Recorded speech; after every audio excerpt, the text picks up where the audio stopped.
लेकिन सरल नहीं थे, ऐसे नहीं कि कुटीले थे। आलस से शून्य थे, अपने स्वदोष परदोष रहित, अपने स्वजनों के अंदर दोष नहीं देखते थे और दूसरों को अंदर भी दोष नहीं देखते। ऐसे होता है कि हमारे जो लोग हैं सब अच्छे, मेरे चाचा अच्छे, मेरे ताऊ अच्छे, मेरे चाची अच्छी, मौसी अच्छी, मेरे मामा अच्छे, तुम्हारे सब खराब है ना। ऐसा नहीं खराब, मेरे अंदर और तुम्हारे दोनों के अंदर में दोष नहीं देखते। ऐसे थे भगवान श्री राम, प्रभु श्री राम, और उनकी ख्याति ऐसे बढ़ते गई पूरे अयोध्या में और पूरे राज्य में उनकी ख्याति बढ़ते गई।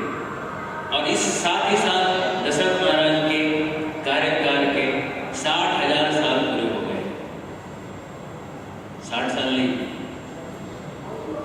60,000 साल, 6 साल नहीं, 5 साल नहीं। हर 5 साल में सरकार नहीं बदलती। अगर 5-5 साल में सरकार बदलती तो 60,000 साल में कितनी सरकारें बदल जाती थी।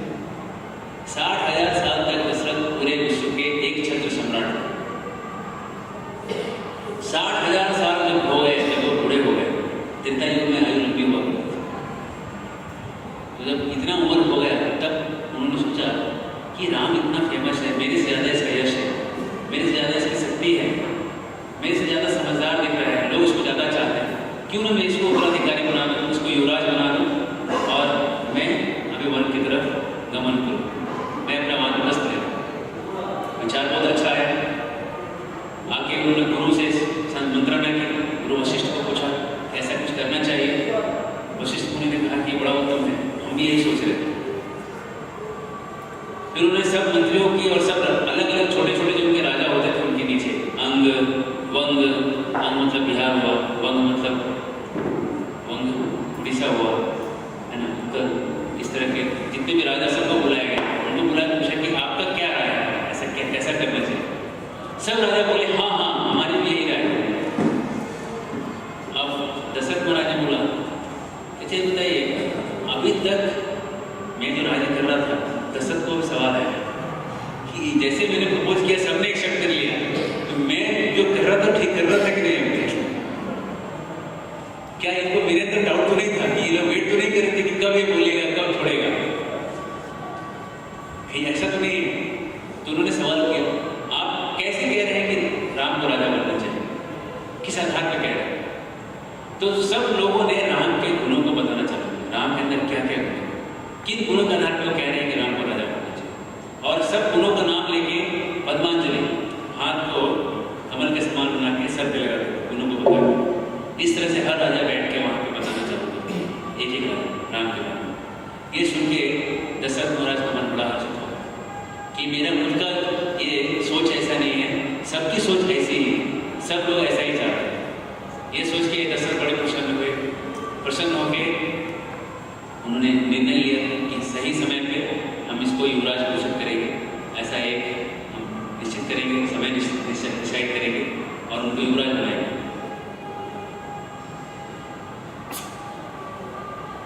तो अभी उन्होंने समय निकालना चालू किया और ये समय अगले दिन का समय था। अब इस एक दिन में क्या क्या चीज़ें हो गई वो देखिए। बस ये शायद सुबह के समय कुछ ये मंत्रणा हुई, ये मीटिंग हुआ और एक दिन के अंदर और एक रात के अंदर जो घटनाएं घटी वो आप उसको पूरा जूम करके देखिए क्या क्या चीज़ें हो गई इतने दिन के अंदर।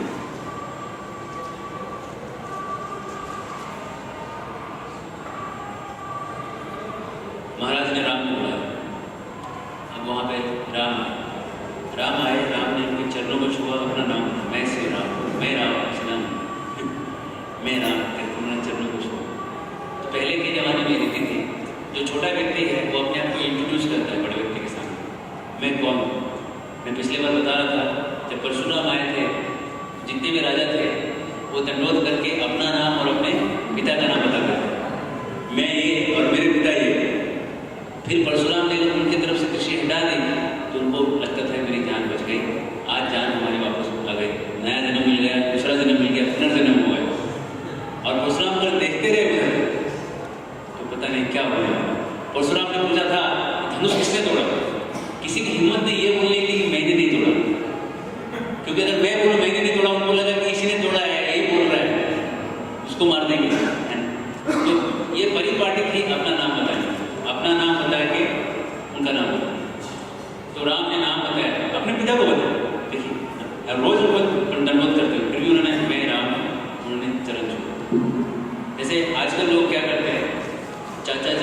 करके चरण, ठीक है, चाचा जी प्रणाम। पहले प्रणाम चाचा जी बोलते थे, आजकल लोग चाचा जी प्रणाम बोलते हैं।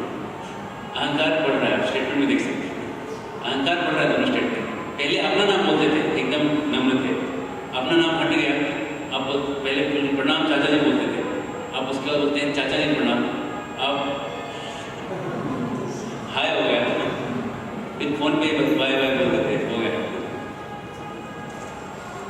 मेरा एक दोस्त है, वो बता रहा था कि कलयुग कैसा आ गया, वो अपने बारे में बता रहा था कि उसका विवाह हुआ लेकिन वो मंगलसूत्र नहीं पहना पाया, तो उसने मंगलसूत्र यहाँ से यूएस भेजा, पत्नी वहाँ थी, दोनों स्काइप पे आए और पति ने उसके सामने स्काइप पे मंगलसूत्र।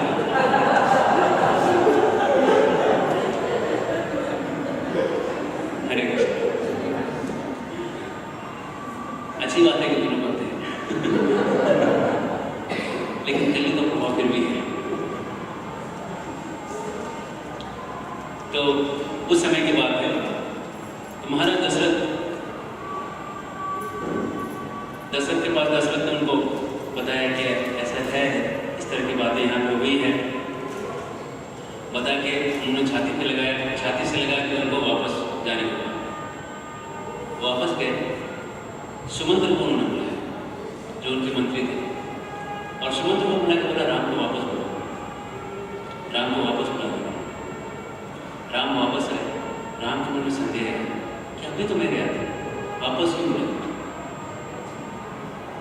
और दशरथ महाराज ने मन खोला, बोला कुछ दिनों से मेरे अंदर पड़े विचित्र विचित्र प्रकार के ख्याल आए, मेरे सपने बड़े डरावने आए, पता नहीं क्या अनिष्ट होने वाला। एक तरफ तो मैं सोच रहा हूँ तुम्हारा राजाभिषेक करने का, और एक तरफ मेरे मन में से बड़े खतरनाक डरावने से सपने सवार हैं, लोगों के रोने की आवाज़ और उल्काएं तारे गिरने के सपने, इस तरह की चीज़ें सवार हैं। ये क्या कारण, इसका क्या कारण हो सकता है? इसका ये शायद ऐसा नहीं है सूर्य मंगल राहु जितने भी ग्रह हैं, अमंगलकारी जितने भी ग्रह हैं, सब मुझे दिखाई पड़ते हैं सपने के अंदर। राजा सत्य बता रहे, ये शायद राजा के घोर आपत्ति की सूचक है। फिर बता के राम को वहां से विदा कर देते। राम वहां से जाते हैं वापस, जब अपने महल में जाते हैं तो ये खबर जो है फैलने लगी, ये जस्ट मीटिंग हो गया है, सबको बताया गया है, राम को बताया है, लोगों के अंदर बताया है, सूचना देने वाले और ऐसे रहते हैं, ये सब खबर जल्दी फैल जाती है, पता है कि तुम नहीं बताया और थोड़ा मसाला लगा कर बताते हैं, अपना भी ऐड करते हैं। तो राम के यहाँ तो सब भक्त थे, भक्तों के अंदर ऐसा नहीं तो फैले गए। तो जब वो राम अपने महल में गए, कहते हैं राम का जो महल था वो एकदम गगनचुंबी था, इतना ऊंचा था कि सफेद बादल उसके ऊपर आराम करते थे।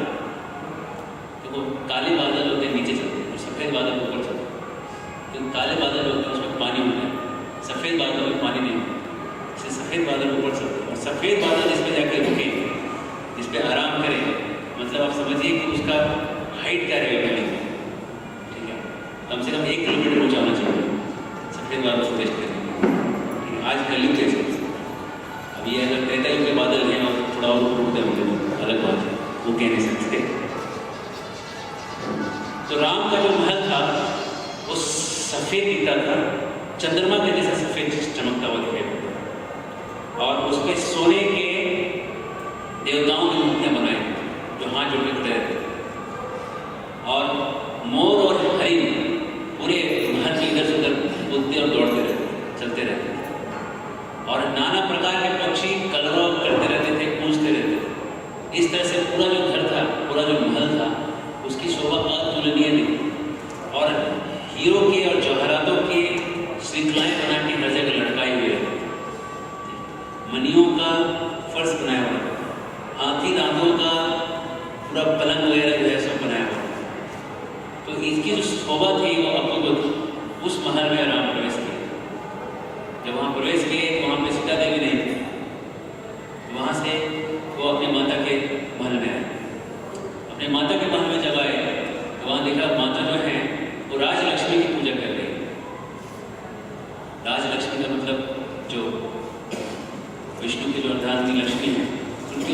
रंग नाच रहा करते थे। और साथ में सीता बैठी है और लक्ष्मण है और सुमित्रा लक्ष्मण की माँ, ये वहाँ पे थे। जब राम आए तो देखा कि कौशल्या उनके राजलक्ष्मी की पूजा कर रहे हैं, क्योंकि उनको एक खबर मिल चुका है कि राम अभी राजा बनने के लिए उनका राजाभिषेक होने वाला है। उसके बाद ये सोचते हैं उन्होंने राजलक्ष्मी की पूजा चालू की कि इससे उनका जो मंगल है वो हो जाए, ये जो मंगलकारी कार्य है वो जरूर हो जाए, ऐसा सोच के वो पूजा कर रही है। और पीछे लक्ष्मण और सुमित्रा और सीता ये तीनों खड़े हैं। अब राम इस जगह पर वहाँ आते हैं। थोड़ी देर तक कौशल्या का पूजा चलता रहता है।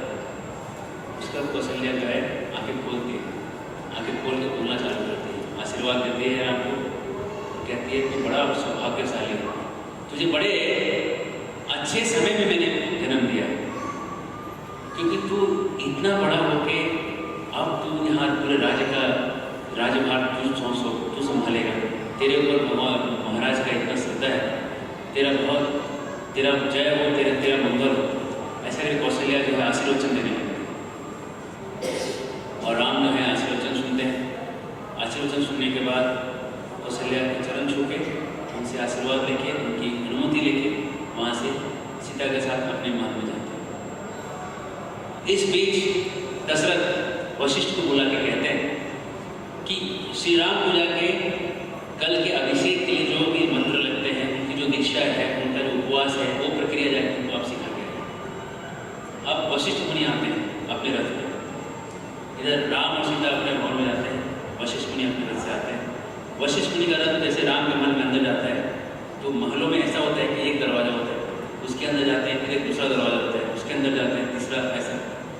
तो वशिष्ठ का जो रथ था वो चाहता गया, जैसे बाहर, जैसे कोई एक सामान्य व्यक्ति होता था तो रथ उसका बाहर होता है ना। जैसे मंदिर में भी आप देखिए कि कोई अगर विशेष व्यक्ति उनकी गाड़ी अंदर तक जाती है, और अगर गुरु महाराज की गाड़ी है तो वहाँ तक जाती है कि सीधा उनके रूम के आगे तक, जहाँ तक सीढ़ी चालू होती है वहाँ तक चले जाते।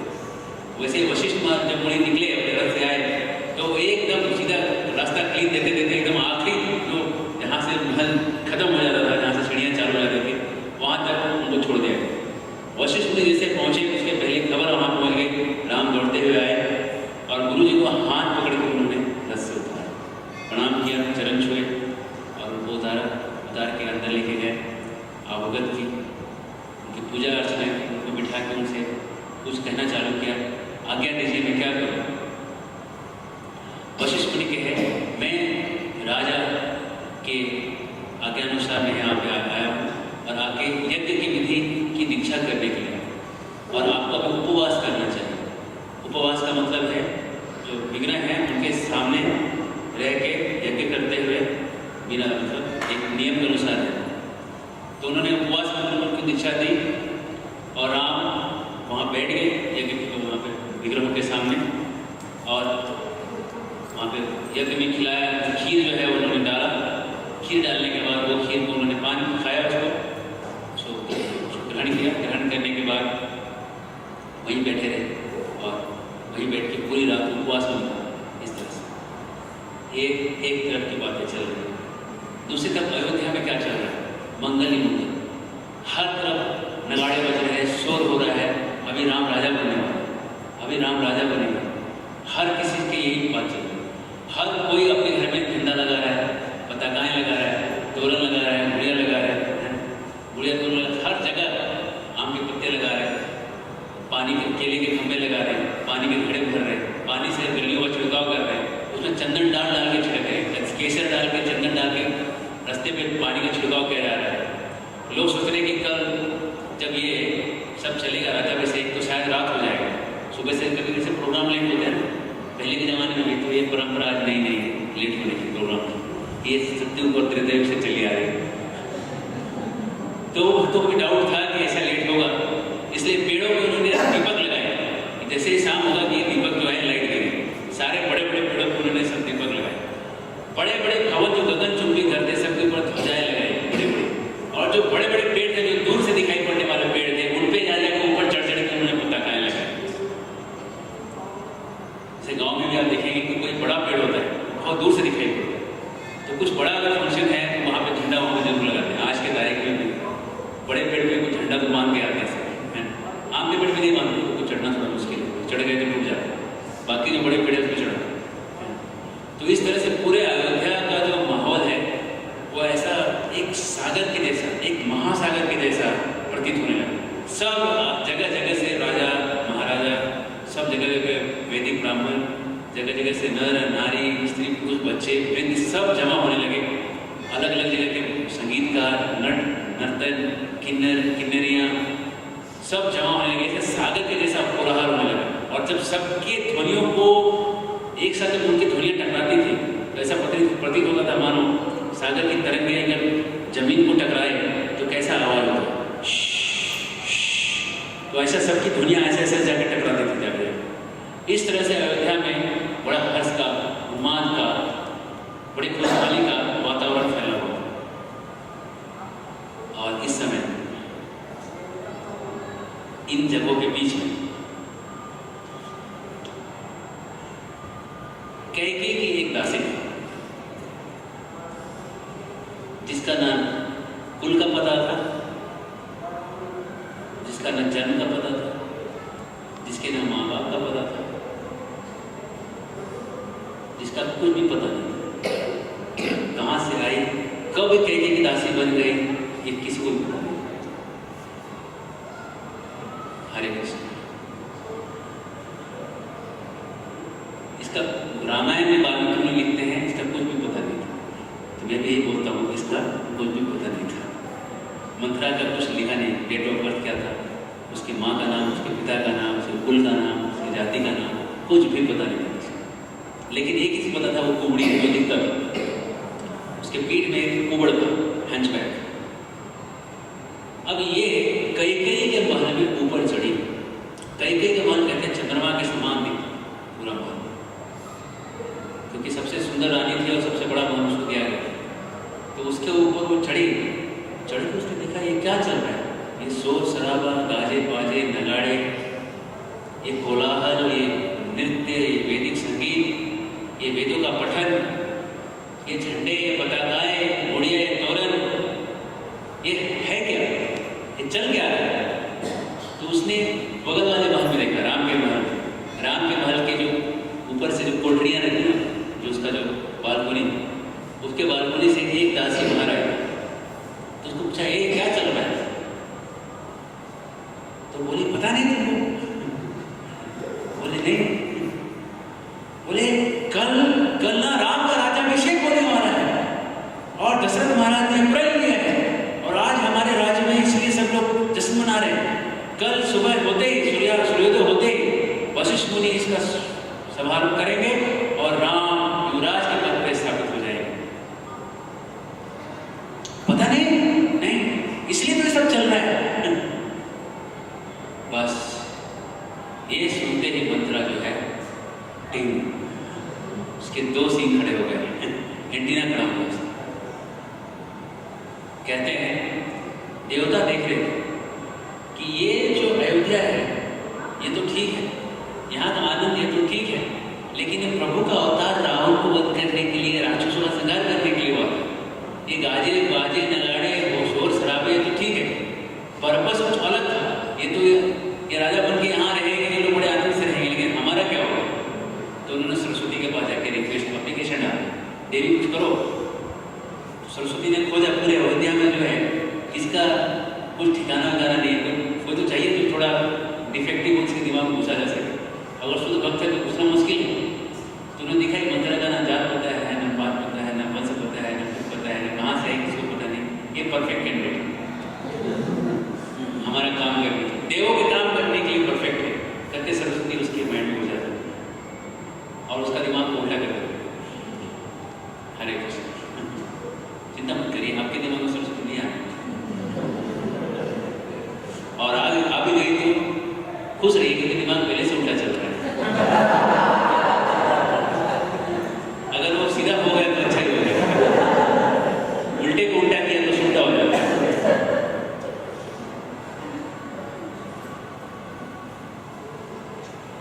तो तुरंत ऊपर से नीचे उतरी, कितना ऊपर लिफ्ट नहीं था, चढ़ के उतरी, कूद के भी नहीं उतरी, सुसाइड नहीं, चल के उतरी, दौड़ के उतरी, नीचे तक आई। पहले के जमाने में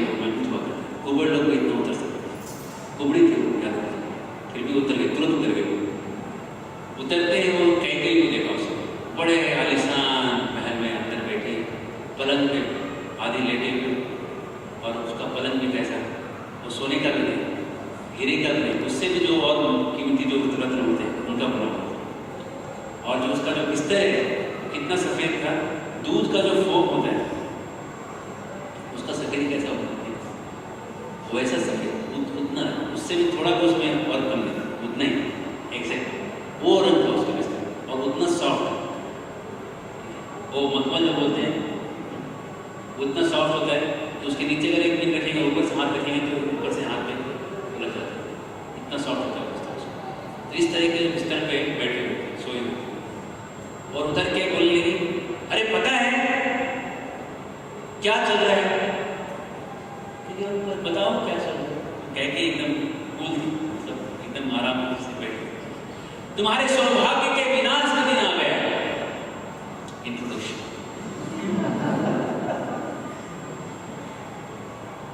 हरे कृष्ण। कह के इसको ज्यादा भाव नहीं दिया, बोले क्या कह रहे थे? अरे राम का राज्याभिषेक होने वाला है। क्या बोल रहे? राम का राज्याभिषेक होने वाला है, इतना बड़ा अगर न्यूज रहेगा तो कोई ऐसे आके बताएगा, ये कोई दासी कहीं से भाग के बता रहे थे, ये तो बहुत नेचुरली इस तरह से न्यूज मिली, नेचुरली कि कोई हमारा दशरथ आके बताते थे इतना बड़ा अगर न्यूज है, ये कुछ बोल रही बीच में, बोले मैं चिंता की आग में जली जा रही हूँ, मैं शोक से व्याकुल हूँ, मैं दुख के सागर में महासागर में डूबे जा रहा हूँ जब से मैंने सुना है कि राम का राज्याभिषेक होने वाला। फिर भी बोले मतलब तू राजकुमारी है, तू छत्रानी है, जरा सोच तेरे साथ क्या होगा अगर राम राजा बनेंगे तो। देख तेरे पुत्र भरत और उसके पीछे शत्रुघ्न, इसको पहले से उनके मामा के घर भेज दिया गया। जरा सोच, तू छत्रानी है, अकल लगा, जरा सोच क्या चल रहा है। ये दशरथ तेरे सामने चिकनी चुपड़ी बातें करते हैं और तू अपने आप को सौभाग्यवती समझ के ठीक हाँकती हो, हाँ मैं बहुत खुशनसीब हूँ, मेरे से सब चलता है, मैं जो बोल देती हूँ हो जाता है। ये तो बस कहने की बात है, लेकिन तू समझ नहीं पा रही तेरे पीछे क्या चल रहा है। तेरे पीछे बड़ा षड्यंत्र रचा गया है, और वो षड्यंत्र क्या है? भरत को पहले से भेज दिया और कौशल्या को, उसके कौशल्या ने जाके दशरथ को चाबी भरी है, कौशल्या के बेटे राम को राज्याभिषेक करेंगे, और राम के राज्याभिषेक होते ही राम राजा बन जाएंगे। और पता है एक बार क्षत्रिय राजा बनने के बाद क्या करते हैं? उनके जो ऑपोनेंट्स हैं, उनके जो विरोधी हैं, उनको साफ कर देते हैं।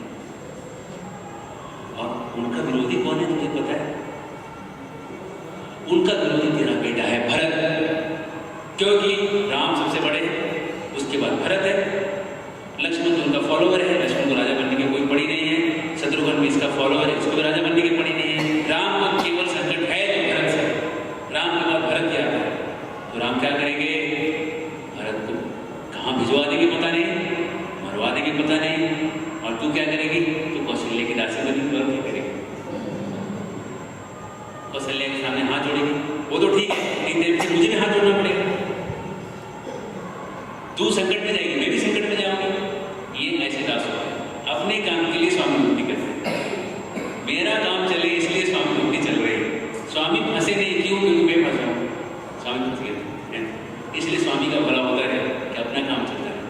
कह मंथरा इस हिसाब से कई को बताना चालू किया, तुझे समझ में नहीं आ रहा है? कहते हैं, ये बताने के बाद कहती है तुम सुख भोगने के लिए जन्मी हो। ये देखिए इंद्रिय तृप्ति का कारण बता है। भरत को राज्याभिषेक क्यों करना चाहिए? तुम्हारा जन्म इंद्रिय तृप्ति करने के लिए बना है।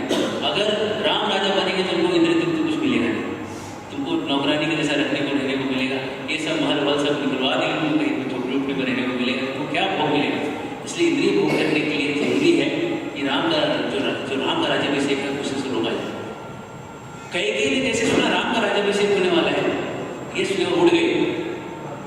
बोलते अरे तूने कितना अच्छा खबर सुनाया, एक सोने का माला उठा के उसको पहना दे, ये ले खुश खबर सुनाया। देखिए पहला राउंड हो गया पूरा मंत्रा का। ये पूरा पहला राउंड खत्म होने के बाद कई की जो बुद्धि है एकदम सीधी चली। उसने माला में बोल दे तूने बहुत अच्छा खबर दिया, एक पहना। उसने उठाया उसको फेंक दिया। ये क्या है? सेकेंड राउंड की तैयारी करने लगे। करीब नादान, तुझे पता नहीं तेरे साथ क्या होने वाला है। तू असमय हर्ष प्रकट कर रही है, जिस समय तुझे हर्ष नहीं करना चाहिए तू हर्ष कर रही है। शोक के समय में तुझे हर्ष हो रहा है, ये देखिए मुझे दुख हो रहा है। हरे कृष्ण। तुझे पता नहीं लोगों की कहावत है, सौत का बेटा शत्रु हो जाए। सौतेली माँ, बहुत सारे पिक्चर बने इसमें, कोई सौतेली माँ रहती है तो कुछ भी गलत कर सकती है, ऐसा दिखाते हैं, है ना, ऐसा कहते हैं। ऐसा इसका अपवाद भी हो सकता है, इसका एक्सेप्शन भी हो सकता है, लेकिन एक मुक्ति तो कह रही है वो सौत का बेटा है। वो सौत का बेटा क्या करेगा तेरे साथ तुझे मालूम है, ठीक है। और कहते हैं कि राम निर्विरोध राजा बने, इसलिए दशरथ ने उनको पहले से भेज कर। ये सब पूरा प्लॉटिंग चल रहा है ना। और कह रहे हैं इसके बाद क्या होगा, सीता जो है वो खुश हो जाएगी, बहुत तो पटरानी बन जाएगी, और तुम्हारी जो बहुएं हैं भरत और शत्रुघ्न की जो पत्नियां हैं वो रोएंगी। अभी देखिए कैकेयी के दिमाग में घूम नहीं रहा है, इसको किसकी भूख का किधर से इसको और पेच लगाते हैं, कहीं और से टाइट करते हैं। ये दुष्टों का स्वभाव होता है। दुष्ट लोग अगर एक जगह अपने मकसद में कामयाब नहीं होते तो दूसरे एंगल से उसको प्रयास करने का चालू करते, कहीं से उसको फोड़ने का और प्रयास करते हैं, कहीं न कहीं से उसको एक होल दिखना चाहिए, एक छिद्र दिखना चाहिए जहाँ से घुस के वो उसको तोड़ के निकाले उस चीज़ को बाहर, ठीक है। और वहाँ से वो ट्राई कर रहे हैं, बहुओं का नाम ले रहे हैं। अब कैकेयी इतना सुनने के बाद तो अभी तक मंत्रा ने क्या क्या किया? अभी तक मंत्रा ने पहले डर दिखाया, अपना कंसर्न दिखाया, तिरस्कार किया, कैकेयी को डांटा, नादान डांटा, बहुत डांट के समझाया, उक्ति दिखाई, लोग उक्ति दिखा के समझाया, बहुओं के बारे में समझाया। इतना समझाने के बाद कुछ हुआ नहीं। तुलना करने लगी कौशल्या के साथ, कौशल्या कितनी भाग्यशाली है, और वास्तव में कौशल्या ने दशरथ का मन जीता। और तेरे सामने दशरथ दिखाते हैं कि तेरे साथ है वो कौशल्या है, और कौशल्या जो है जब बड़ी हो जाएगी तू दुखी हो जाएगी। तुलना करने लगी कौशल्या के साथ। तुलना से भी आदमी बहुत कंपेरिजन में चला जाता। एक बार तुलना के इसमें चला गया, कहते हैं अगर आपको दुखी बनना है और आपको न कि दुखी बनना है, मतलब गारंटेड दुखी बनना है, तो एक चीज करना चाहिए। क्या करना चाहिए? क्या करना चाहिए आपको? तुलना करना चाहिए। अगर आपको 100% दुखी बनना है, एक ही चीज, तुलना करना चाहिए। अपनी तुलना किसी से करिए, जरूर दुखी बनेंगे आप, और नहीं बने तो मेरे को मिली। तुलना करके व्यक्ति जरूरी दुखी बनता है। एक हाईवे है अब तक पहुंचने के, इतना करने के बाद भी कैकेयी का मन नहीं हटा। कह रहे हैं आचार्य लोग कहते हैं मंत्रा जो है ये मन के जैसे और कैकेयी बुद्धि के जैसे है। अभी मन जो है ट्राई मारता रहता है, ये चलो जलेबी खा गया, ये चलो ये खा गया, ये चलो वो खा गया, है ना, पाव भाजी खा गया। कुछ तो ऐसा कोई बड़ा चीज नहीं है खाने में, लेकिन वो है कुछ नहीं, लेकिन वो मन उसको बोलता है चलो करके आते, चलो करके, चलो खा लो। और खाने के समय इसमें क्या चीज़ है, तो सिंपल सा चीज़ है, तो खाई नहीं, रोज खाते हैं। तो मन जो है उसको बार बार बोलता है और बुद्धि जो है उसको रोकता रहता है। अब कैकेयी स्पष्टीकरण देना चाहते हैं राम के बारे में। अरे तुझे मालूम नहीं, राम जो है अपनी माता से ज्यादा प्यार मुझे करते, कौशल्य से ज्यादा सेवा मेरी करते, और तो और भरत से ज्यादा मेरी सेवा राम करते, भरत से ज्यादा मुझे प्रेम राम करते। तू राम के बारे में कह, राम तो धर्म का आचरण करने वाला, सत्य के प्रिय, किसी के विरोध में जाते नहीं। राम कभी ऐसा नहीं करे, कभी ऐसा नहीं करे। ऐसा करके राम के बारे में पता नहीं करते। हरे कृष्ण। मंत्रा दुखी हो गई। अब देखिए मंत्रा का तीसरा चरण चालू है। 2 चरण फेल हो गए उसके, मंत्रा तीसरे स्टेप में आ गई। मंत्रा ने दुख, अभी मंत्रा इमोशंस पे जाती, अभी तक बोल रही थी, मंथरा दुख को दिखाने लगी। लंबी लंबी सांस, गरम गरम सांस खींचे। ऐसा हो जब कोई व्यक्ति बहुत दुखी होता है, अभी शायद आपने शायद दुख अनुभव नहीं किया हो, लेकिन अभी ये शायद मंथरा सच में कर रही है कि बना रही है, लेकिन कर तो रही है। रामायण में इसकी चर्चा है, लंबी लंबी सांसें खींचने लगी, है ना। असत संग त्याग ये वैष्णवाचार। मंथरा जो है वो साथ में रहती, सांसें खींचने लगी और कहने लगी कि राम जो है, देख रो रो के बोली, राम जो है वो राजा बनेगा। राम के बाद राम का बेटा राजा बनेगा, उसके बाद उसका बेटा राजा बनेगा। भरत अभी राज्य से बाहर, भरत के बेटे भी, भरत भी गुलाम, उसके बच्चे भी गुलाम, उनके बच्चे भी गुलाम, अगर जिंदा रहा तो। और बीच में राम ने उसको काट दिया, साफ कर दिया, निकाल दिया, कुछ हो गया। देख लें, अब तक बोल रहे थे, अब और ज्यादा हो, पावर बढ़ गया। अभी आवाज में भारीपन कम है, लेकिन गहराई ज्यादा है, भावनाओं की गहराई बढ़ गई है। ये मंथरा ने अलग शक्ति का इस्तेमाल किया। भरत अनाथ होके घूमेगा, अनाथ होके, तू मां है ना उसकी, तो अनाथ की जैसा घूमेगा, जरा सोच कैसा लगेगा। सारे सुखों से वंचित हो जाएगा। मैं तो चाहती हूं कि भरत जो है वो राजा बन जाए, और भरत को इसलिए निकाल के रखा गया, दशरथ को पता था अगर वो यहाँ रहता तो दशरथ के साथ उसका प्रेम बढ़ता था, इसलिए कौशल्या और दशरथ ने मुझे पहले उसको भेज दिया है। क्योंकि दुनिया में अगर पेड़ के आगे लता खड़ी हो, लता भी पेड़ के साथ अटैच हो जाती है, उसके साथ जुड़ के उसके ऊपर चढ़े जाते हैं। ये दुनिया में स्वभाव देखा गया। तो भरत अगर दशरथ के साथ रहते तो जुड़ जाते, इसलिए उसको पहले से अलग कर दिया। तो देख नहीं पा रहे, दुनिया का स्वभाव मुझे पता नहीं। कहने लगी जैसे पेड़ के चारों तरफ कटी हुई झाड़ियां होती हैं, और अगर पेड़ को काटने जाओ तो झाड़ियां उसको बचा करें। तो भरत के चारों तरफ शत्रुघ्न है और राम के चारों तरफ लक्ष्मण है, जिसकी वजह से दोनों को काटना आसान है, इसलिए दोनों को साथ में भेज देते। अगर केवल एक व्यक्ति होता, अगर शत्रुघ्न यहाँ होता तो तुरंत मैसेज करता था, जाके भरत को बता क्या था कि भैया देखो इसका राज्याभिषेक होने वाला है, तुम रह जाओ, मैं तो आपका दास हूं, आप कुछ कर लो।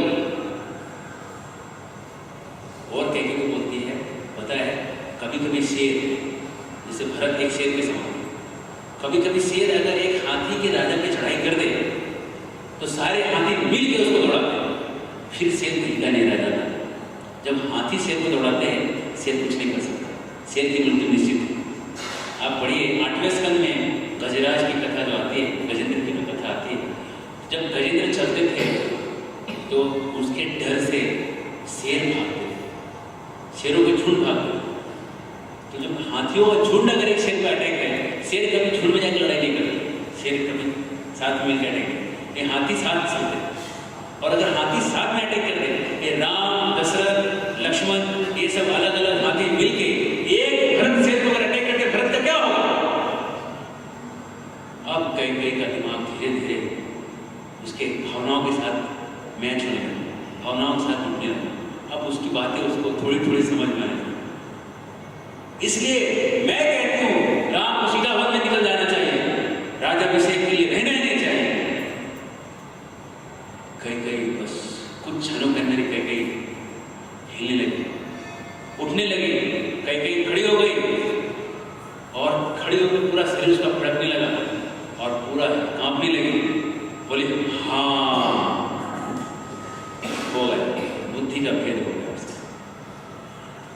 हाँ, और वो भी गरम गरम सांस खींचते थे।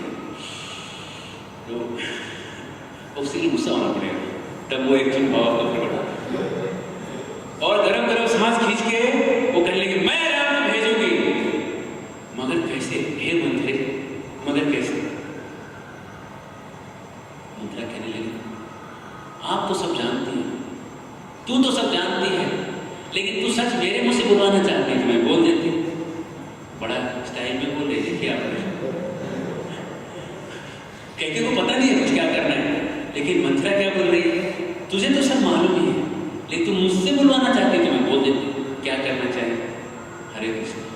बड़ी भयानक है, चालबाज है, बड़े इस तरह से काम कर रही है। और सरस्वती ने बुद्धि फेरी है तो दिमाग में चली गई, कह रही है अरे तुझे याद नहीं, तू बार बार डी भागा करते, यही डी भागा करते थे कि जब एक बार की बात है दशरथ इंद्र के साथ लड़ाई करने गए थे और देव असुरों का लड़ाई हो रहा था, और देवासुर लड़ाई के समय लड़ाई करते करते दशरथ दंडक आरण्य में पहुंच गए।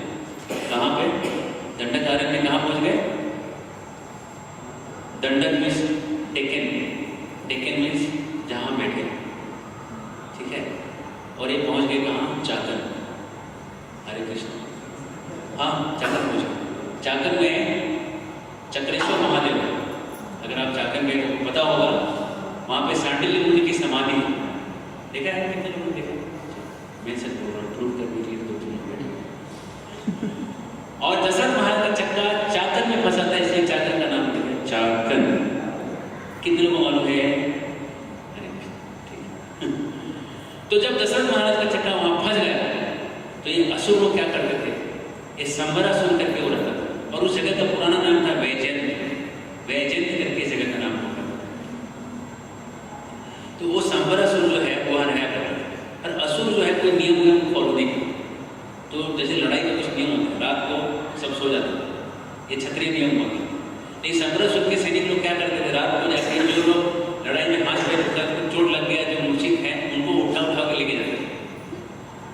जो कुछ नहीं कर सकते असहाय लोग रात को पड़े और ले जाके उनको मार देते थे। ये संबरासुर का स्टाइल चल रही है, और यही रहता है। हरे कृष्ण, अभी नहीं चिंता मत करिए, आप जाके दर्शन ले सकते।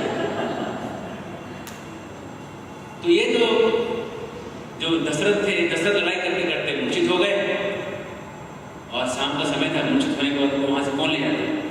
लेकिन कई साथ लड़ाई करते थे, दाद देना पड़ेगा कि लड़ाई के समय कई वहां साथ गई थी। लड़ाई का मैदान देखना इतना आसान नहीं, लेकिन वो छतरा नहीं था, क्षत्रिय गुण गया था उसके अंदर, तो वो बैठी थी। और जब दशरथ महाराज से मूर्छित पड़े थे तो वो आगे जाकर उसने रथ की डोर संभाल ली, और रथ को वहां से खुद उसने चला के वहां से वो दूर लेके गए, और रात भर दशरथ की रक्षा कैकेयी ने की। और रात भर दशरथ का जो इमरजेंसी मैनेजमेंट है, जो भी कुछ होता था, है ना, जो भी उनकी जान बचाने के लिए जो भी आवश्यक था, रात भर जाग के उसने दशरथ को बचाया। और ये चीज वो बोलते रहते थे कैकेयी, है ना। और जब ये बचाया तो अगला जब सुबह हुआ, दशरथ महाराज ने कहा कि मैं तुम्हारी वजह से आज जिंदा हूँ, नहीं तो मैं आज मर गया, कब का मर गया। मैं तुम्हें वरदान देता हूँ, मांगो, तुम 2 वर मांग सकते हो मेरे से। कैकेयी, मुझे क्या वर चाहिए, मैं संतुष्ट हूँ। नहीं मांगो, कुछ वर मांगो। कैकेयी बोली कभी लगेगा तो मांगूंगी, हमें क्या कुछ नहीं चाहिए। तो दशरथ बोले ठीक है, तुमको जब चाहिए मांगो। याद है कैकेयी, तूने वर मांगा नहीं है, तेरे पास 2 वर है। ये 2 वर मांगने का समय आ चुका है कैकेयी, वो 2 वरों को मांग ली। पहला, भरत का राज्याभिषेक उसी राज्याभिषेक की सामग्री से हो जो राम के लिए जुटाई गई, और दूसरा, राम को 14 वर्ष का वनवास हो, जिससे कि भरत 14 वर्ष तक अयोध्या में रह के अयोध्या के लोगों का स्नेह जमा कर सके, अयोध्या की सेना को जमा कर सके और मजबूत बन जाए, जिससे कि राम जब बाद में आए थे तो भरत उनके सामने चुनौती दे सके। हरे कृष्ण।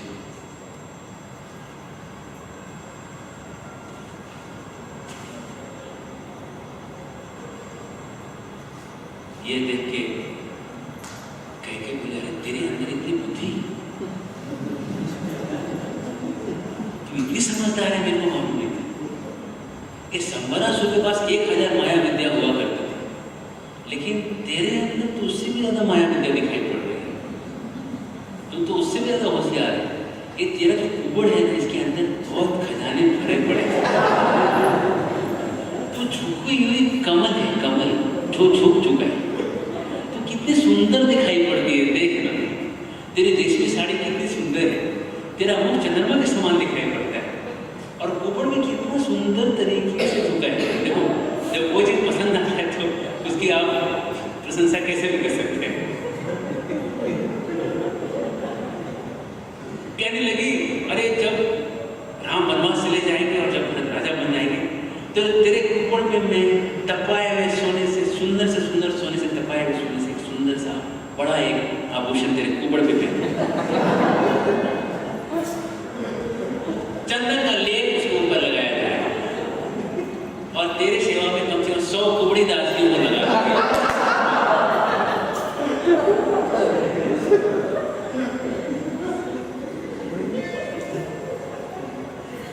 और मंत्रा ने बोला अरे मूर्ख, मेरी प्रशंसा मत कर, तुरंत मैं बोलती वैसा कर, ये सब गहने वहने उतार, ये सब रेशमी साड़ी उतार, मैली कुचैली कपड़े पहन ले, सारे चूड़ियां उड़ियां फोड़ ले और गो भवन में जाके बैठ के रोती रहे। और कैकेयी बोली हाँ मुझे ऐसे ही करना चाहिए, भारत के लिए यही उचित होगा। और मंत्रा उसको बीच बीच में प्रेरणा और चाबी देते हुए एकदम श्योर करके रहे कि आगे का जो परफॉर्मेंस है बराबर हो, ये जाके वही करे जो मैं कह रही हूँ करके बोलते गए और बीच में बोलते जा रही है। तुझे पता नहीं तेरे प्राण को खतरा है, तुझे पता नहीं तेरे साथ क्या हो सकता है और मेरे साथ भी क्या हो जाएगा, इसलिए लगी रहे, हिलना मत,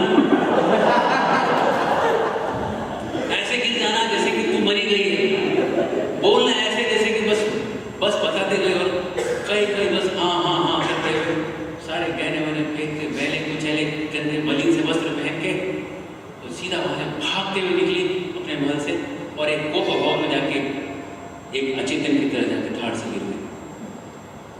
और ये पूरे महल में अब सबसे जो प्रेयसी रानी अगर ऐसे भाग के जाए तो कितना बड़ा न्यूज बनेगा। तो ऐसा नहीं कि कोई अपने घर में इधर उधर भाग रहा है, ऐसा नहीं चलता। ये महल के अंदर की बात है और महल में बहुत सारी परिचारिकाएं अटेंडेंट्स रहते हैं, वो सब देखते रहते हैं क्या चल रहा है और सब न्यूज रहता है, अप टू डेट रहता है सब कुछ। और इधर दशरथ अभी वशिष्ठ को सब बता के उपवास करने के लिए जो भेजे थे ये बता के अपने कैकेयी के महल में प्रवेश करते, ये सब बीच में ये सब चीज हो गई है। दशरथ जब प्रवेश करते देखते पूरा महल सुना है, इतना सन्नाटा कभी नहीं देखा। और हमेशा कैकेयी आके उनका स्वागत करने के लिए खड़ी रहती थी, कैकेयी नहीं दिख रही है। और कैकेयी की जो परिचारिका थी, जो अटेंडेंट थी, वो बहुत कहाँ पर रही थी और डरी थी। दशरथ ने उसको देखा, कुछ तो अनिष्ट हुआ है। अब दशरथ के मन में बड़ा वो है क्या होने वाला है, एक अनजाने चीज की घटने की इनकी आशंका है। और बोले कैकेयी वो बड़ी डर गई और रानी भागते हुए कोप भवन में जाके गिरी उठे। दशरथ ने सुना तो पूरे जमीन खिसक गई उनकी, बोले पता नहीं क्या हो गया। दशरथ गए सीधा कोप भवन, वहां जाके देखे कैकेयी ऐसा कोई कटे हुए पेड़ की तरह गिरी हुई। दशरथ पास आके कैकेयी को हाथ लगाते, कहते प्रिय क्या हुआ बताओ, तुझे क्या चाहिए? किसी को प्राण दंड देना है, उसको माफ करना है, मैं माफ करूंगा, राष्ट्रपति का अधिकार होता है, फांसी की सजा माफ हो सकती। किसी को प्राण दंड नहीं मिलना चाहिए, उसको प्राण दंड देना है, दे दूंगा। कहते हैं यहाँ पे दशरथ एक कामी की तरह अपने आप को दिखा रहा है।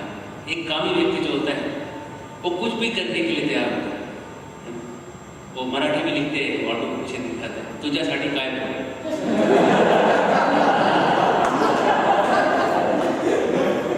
अब पता नहीं उसका इससे रिलेशन है कि मुझे मालूम नहीं, समथिंग लाइक दैट।